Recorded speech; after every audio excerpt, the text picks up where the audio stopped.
What is sensory awareness? Sensory awareness is the feedback system in our body that enables us to interpret life through our 5 senses. It lets us know if something's too hot, too cold, if it smells good, tastes bad, is too loud, or is visually pleasing.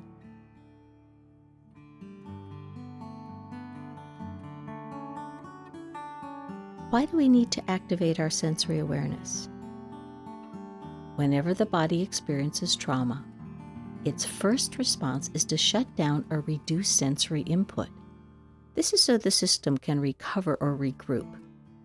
Once the trauma has passed, sometimes the body forgets to turn it back on again. Then the person's not playing with a full deck of cards. This reduction of sensory input can make it difficult to interpret life accurately, learn effectively, and perform well.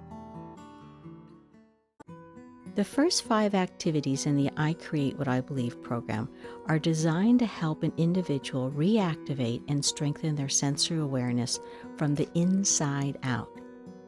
This is accomplished with activities as simple as scribbling. After we know how to activate our sensory awareness, the next step is to learn how to use our emotions as a feedback system. This process, as I mentioned before, is very similar to reading the gauges on the dashboard of our car. Here's an example. Imagine you're driving down the road and all of a sudden the temperature gauge on the dashboard of your car starts going into the red. What would you do? You would probably stop, pull over, and let your engine cool off. And while you're sitting there waiting for the engine to cool off, you would probably try to figure out what caused the problem and find a solution. The emotions of anger and frustration are like the temperature gauge going into the red.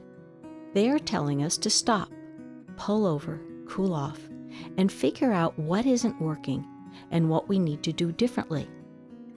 On the other hand, when we feel happy and joyful, these emotions are telling us we are on track. The I Create What I Believe activities 6 through 12 can help you become more skilled at using your emotions to interpret what is wrong when you encounter a problem. They can also help you become more skilled at finding a viable solution.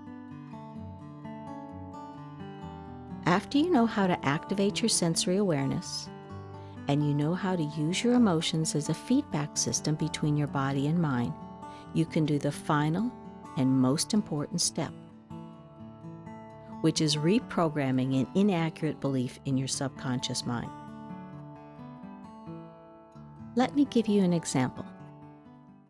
Imagine you needed to do a presentation for a large group, but every time you thought about the event, you became anxious. Your mouth would get dry, your hands shook. This situation would make it difficult for you to do a dynamic presentation. Now let's imagine you spent some time exploring the I Create What I Believe activities and discovered that drawing a certain pattern relaxed your body and activated your conscious mind. Then when you were preparing for your presentation, you practiced making that pattern with a finger on the palm of your hand. This drawing process actually helped reduce your anxiety. Since it was such a small and subtle movement, you realized you could actually do it during your presentation.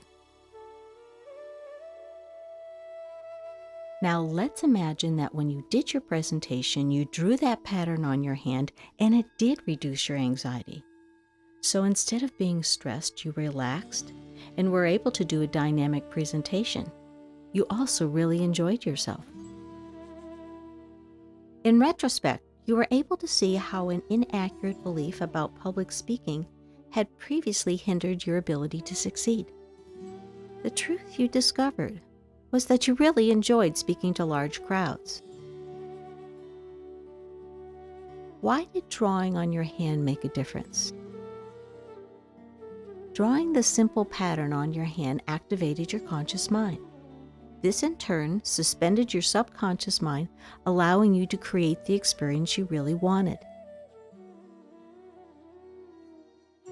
If you want to add more accurate information into your subconscious mind, the process is equally simple.